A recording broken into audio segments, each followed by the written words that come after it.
Dieu nous offre son amour. Le célèbre écrivain français Victor Hugo a déclaré un jour « Le bonheur suprême de cette vie est de posséder la conviction que nous sommes aimés pour nous-mêmes, ou mieux encore, que nous sommes aimés en dépit de ce que nous sommes. » Eh bien, c'est exactement le message central de la Bible, le message de la bonne nouvelle.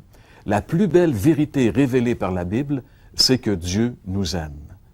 Savez-vous que Dieu vous aime? Savez-vous combien Dieu vous aime? Savez-vous jusqu'où Dieu vous aime? Vous savez, encore aujourd'hui, Dieu vous offre son amour.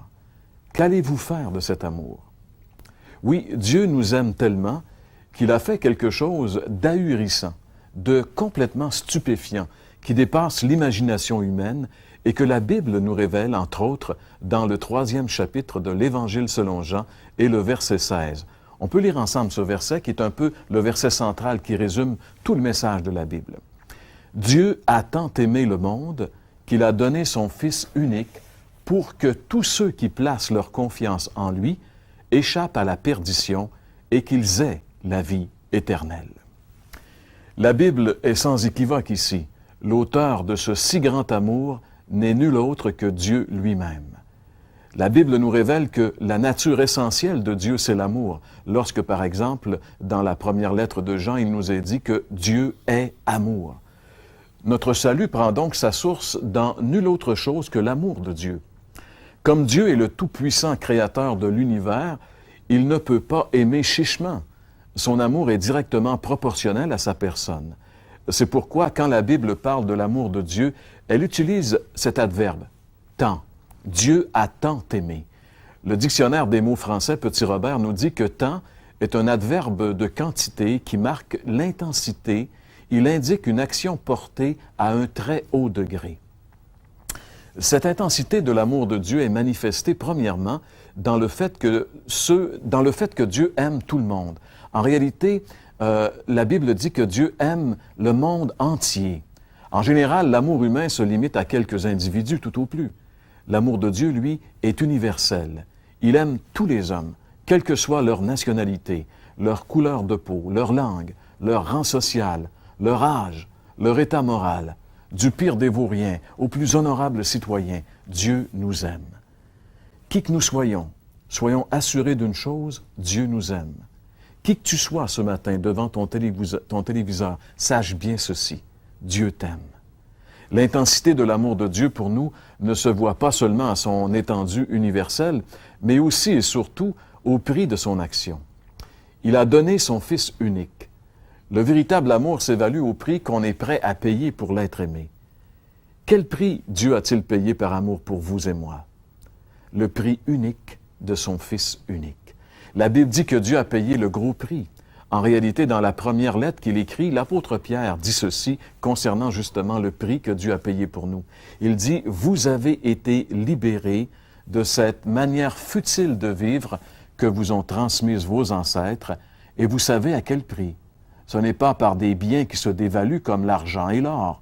Non, il a fallu que le Christ, tel un agneau pur et sans défaut, verse son sang précieux en sacrifice pour vous. » Pour que nous soyons libérés de cette vie vide et sans but, Dieu a payé très cher. La Bible dit que tout l'or et tout l'argent du monde appartiennent à Dieu. Dieu aurait donc pu payer notre libération avec tout l'or et l'argent du monde, mais il a payé avec quelque chose d'encore plus précieux. Qu'est-ce qui peut bien avoir encore plus de valeur que tout l'or et tout l'argent du monde? Le sang précieux de Christ, offert tel un agneau, pur et sans défaut. La vie du Fils unique de Dieu. C'est inconcevable, humainement parlant, mais c'est pourtant ce que la Bible nous révèle concernant l'immensité de l'amour de Dieu pour chacun de nous. Même l'apôtre Paul, dans un de ses écrits, ne peut s'empêcher de souligner l'aspect tout à fait invraisemblable de l'immensité du prix que Dieu a payé par amour pour nous. Dans l'épître qu'il écrit aux Romains, au chapitre 8, les versets 31 et 32, on peut lire ceci. Paul dit « Que dire de plus?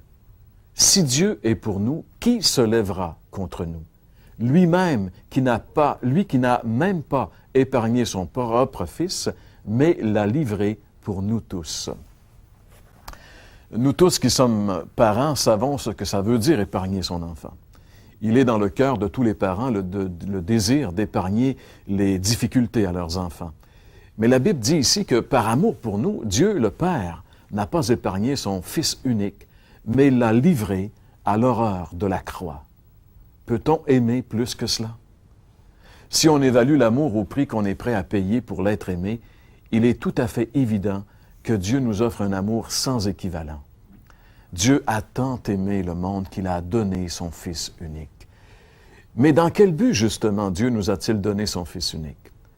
Ce verset continue en nous disant « Pour que tous ceux qui placent leur confiance en lui échappent à la perdition et qu'ils aient la vie éternelle. » Ce verset nous révèle ici une vérité très importante de la Bible. Si l'amour de Dieu a une portée universelle, cela ne veut pas dire pour autant que tous les hommes sont automatiquement sauvés par la mort de Jésus sur la croix. Il est dit ici que c'est pour tous ceux qui placent leur confiance en lui. Dieu nous offre son amour, mais encore faut-il l'accepter personnellement, le recevoir sur une base personnelle. Pour expérimenter cet amour incroyable de Dieu, il faut mettre notre confiance entièrement et uniquement dans la croix de Christ. L'avez-vous fait? Placer sa confiance en Christ veut dire uniquement en lui, pas une foi partagée entre la croix et les œuvres religieuses.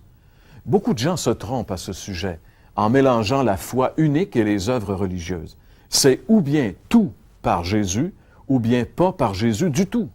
La Bible est très claire à ce sujet. Lisons ensemble ce que l'apôtre Paul en dit dans l'Épître aux Éphésiens, chapitre 2, les versets 8 et 9.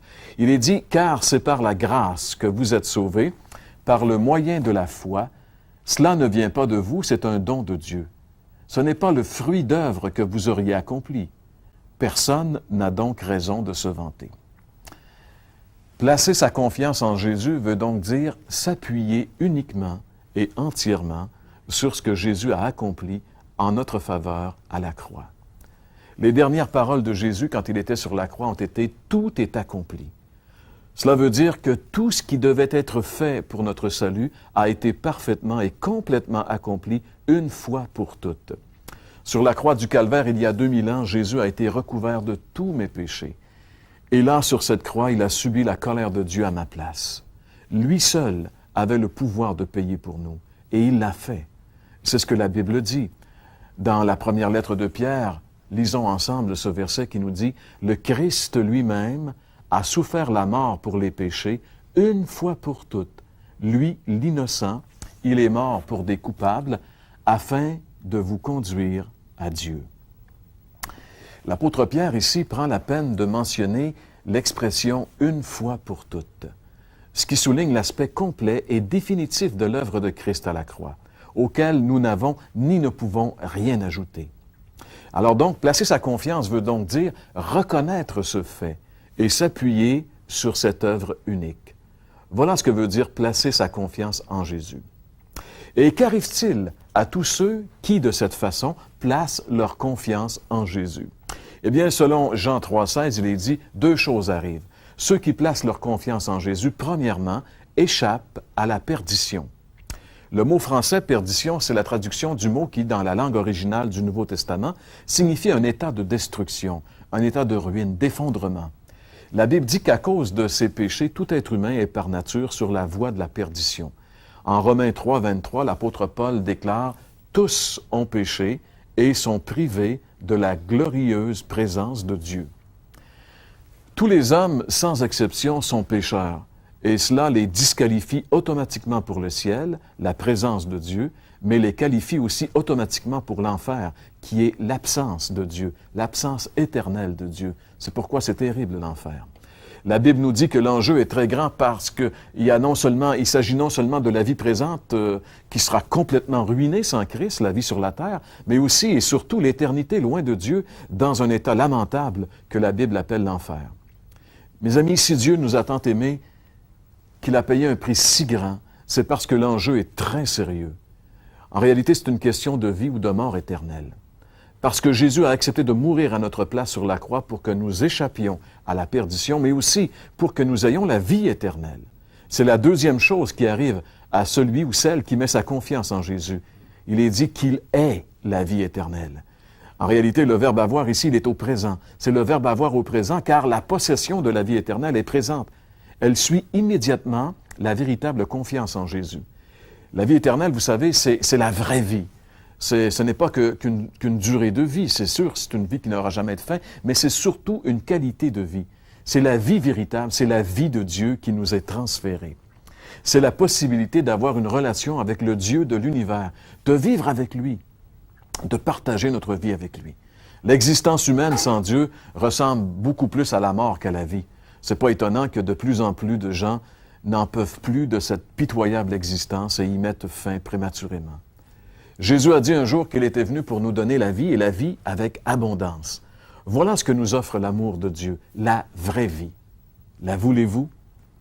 Si tu connaissais le don de Dieu, si tu savais jusqu'à quel point Dieu t'aime et veut entrer dans ta vie et changer ta vie. Dieu désire établir une relation avec toi. Il a tout fait pour cela. Il a enlevé ton péché qui empêche cette relation en punissant son propre Fils à ta place sur la croix. Et maintenant, il te demande d'y croire, de t'y confier. Voilà ce qu'il te dit en Apocalypse, chapitre 3, le verset 20. Il dit, « Voici, je me tiens devant la porte et je frappe. Si quelqu'un entend ma voix et ouvre la porte, j'entrerai chez lui et je dînerai avec lui. » Dieu maintenant frappe à la porte de ton cœur. Il aimerait déverser tout son amour en toi. Veux-tu lui ouvrir?